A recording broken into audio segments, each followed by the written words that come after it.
जय हिंद दोस्तों। रसायन विज्ञान के प्रथम चैप्टर में हम लोग रासायनिक अभिक्रिया एवं समीकरण में उसका प्रश्नावली के बारे में कुछ चर्चा करेंगे और जो बुक के बीच में कुछ प्रश्न दिए हैं उनके बारे में भी हम लोग चर्चा करेंगे आज। तो ये देखते हैं एनसीईआरटी के पृष्ठ संख्या 11 पे कुछ प्रश्न हैं जिसमें कह रहा है किसी पदार्थ X के विलयन का उपयोग सफ़ेदी करने के लिए होता है, तो पदार्थ X का नाम तथा इसका सूत्र लिखिए। और फिर कह रहे हैं ऊपर में लिखिए X की जल के साथ अभिक्रिया लिखिए। तो दो प्रश्न है, हम लोग ध्यान समझते हैं। कह रहा है कि कौन सा पदार्थ है जो सफ़ेदी के लिए प्रयोग करता है। तो देखिए सफ़ेदी के लिए हम लोग यूज करते हैं कैल्शियम ऑक्साइड। सफ़ेदी के लिए क्या करते हैं, तो ये X का सूत्र हो जाएगा CaO, ठीक है। और इसका X का नाम, इसका नाम हो जाएगा कैल्शियम ऑक्साइड, कैल्शियम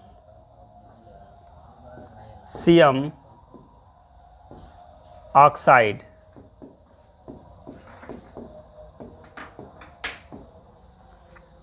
इसको कली चूना भी बोला जाता है।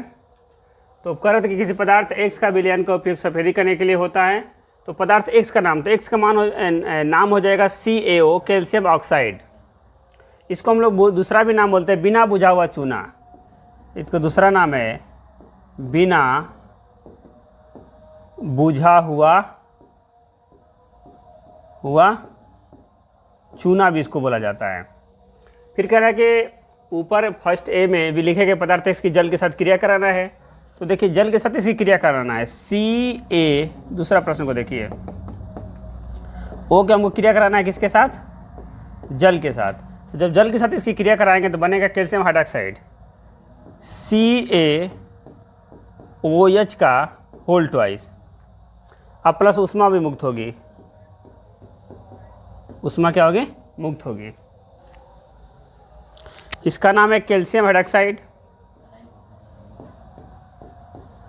Calcium hydroxide.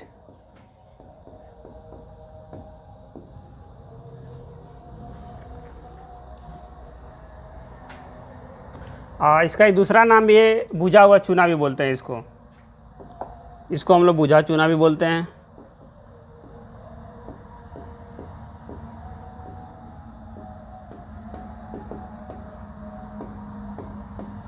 तो अब इस प्रश्न को समझ चुके होंगे। पर पदार्थ X का नाम तथा इसका सूत्र बताइए।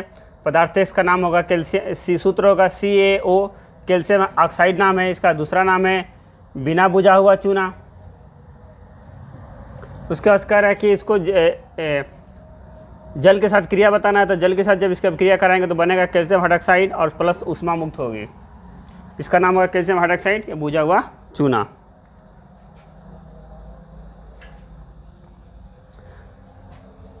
नेक्स्ट प्रश्न हम लोग देखेंगे अब।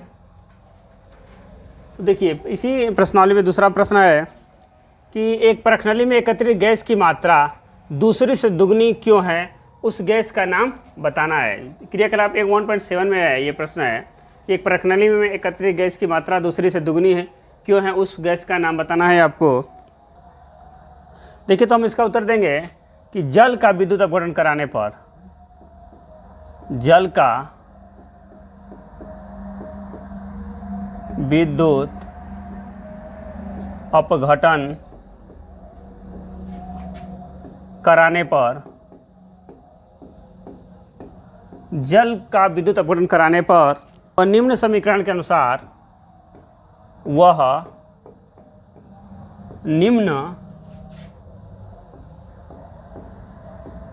समीकरण के अनुसार,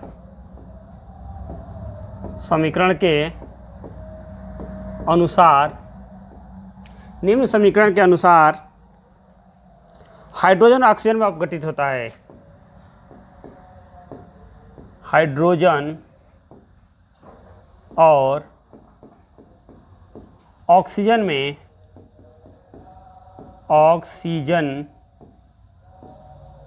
में अपघटित होता है। अपघटित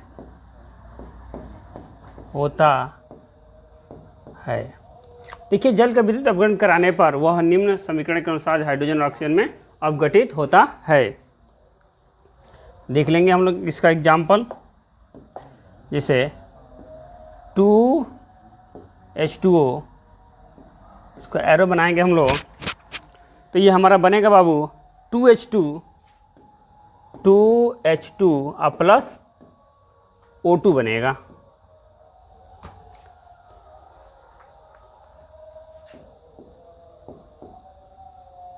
ये विद्युत अपघटन,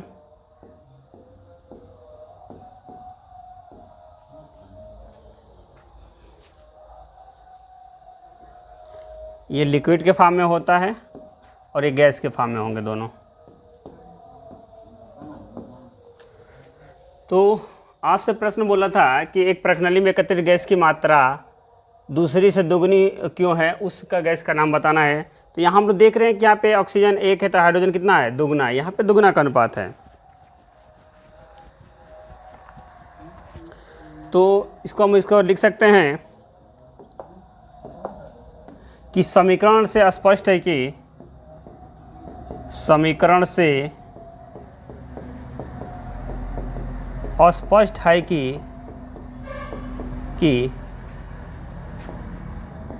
हाइड्रोजन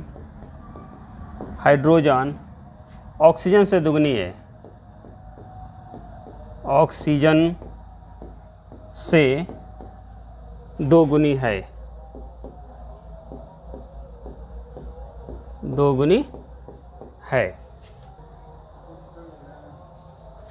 नेक्स्ट हम लोग ये देखिए, ये एनसीईआरटी के पेज संख्या 15 पे प्रश्न दिया है।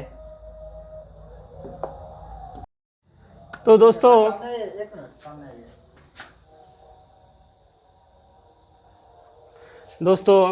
तो हम लोग यहाँ देखिए, फेरस क्या कर रहा है, कॉपर को विस्थापित कर दे रहा है। क्यों विस्थापित कर रहा है? क्योंकि ये फेरस कॉपर से ज़्यादा सक्रिय है, तो इसलिए इसको विस्थापित कर दे रहा है।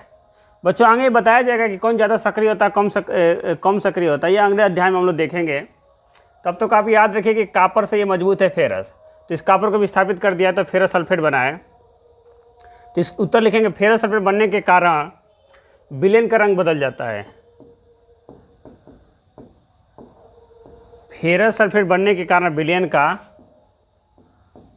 रंग बदल जाता है।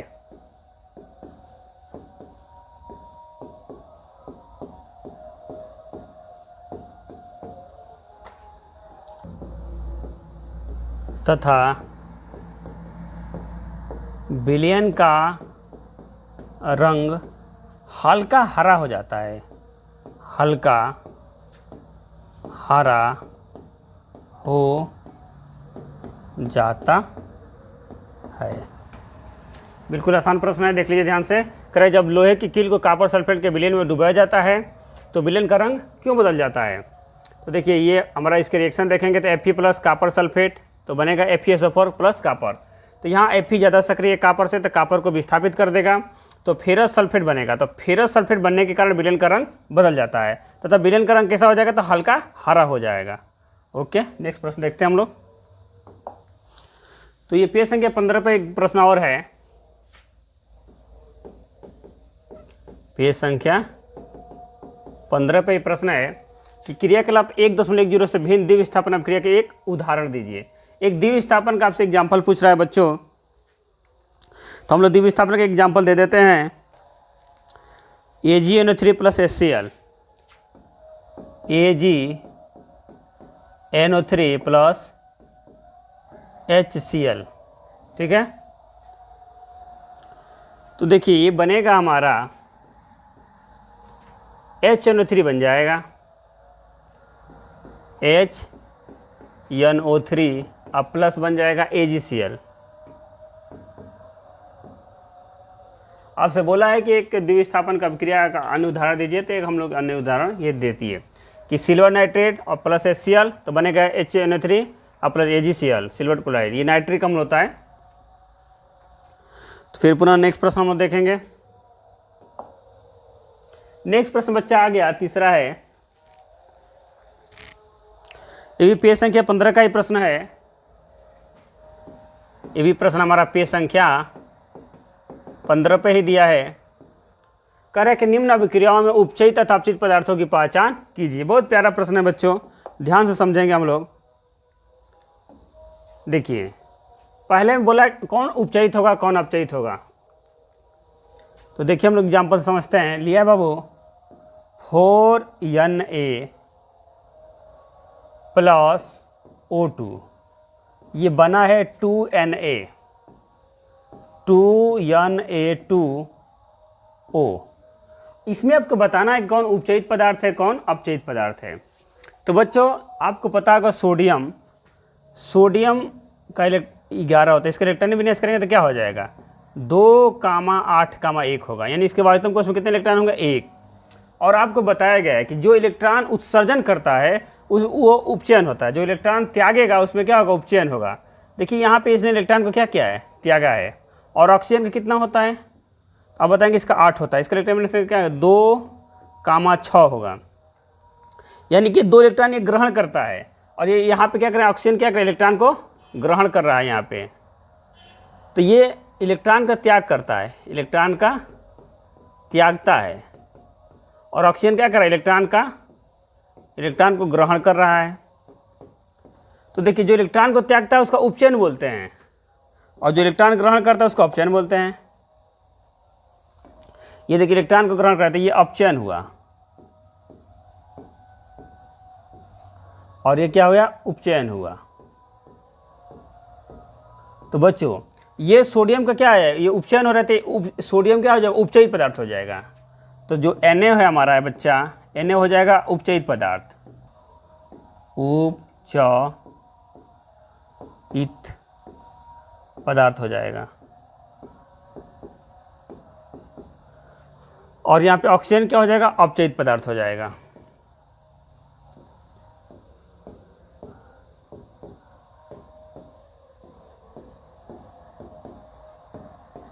इसके बाद से नेक्स्ट हम लोग देखेंगे दूसरे वाले को। देखिए बच्चों इसमें दूसरा प्रश्न है, तीसरा में सेकंड भी है, तो यहीं पे हम लोग समझ देते हैं कि CuO प्लस H2, ये बन रहा है Cu प्लस H2O। तो देखिए बिल्कुल आसान है, यहाँ पे क्या हो रहा है ऑक्सीजन की कमी हो रही है, ऑक्सीजन की क्या हो रही है कमी हो रही है।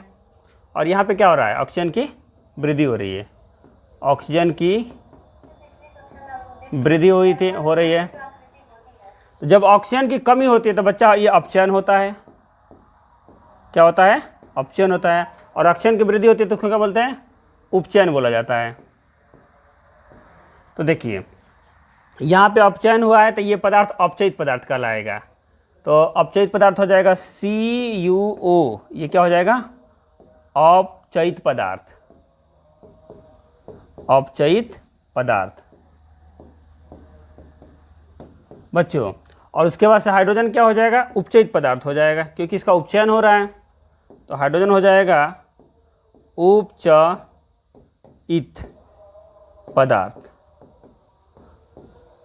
उम्मीद करता हूं कि दोस्तों आपकी ये बात समझ में आई होगी। नेक्स्ट प्रश्नों की चर्चा हम लोग अगले वीडियो में करेंगे। धन्यवाद।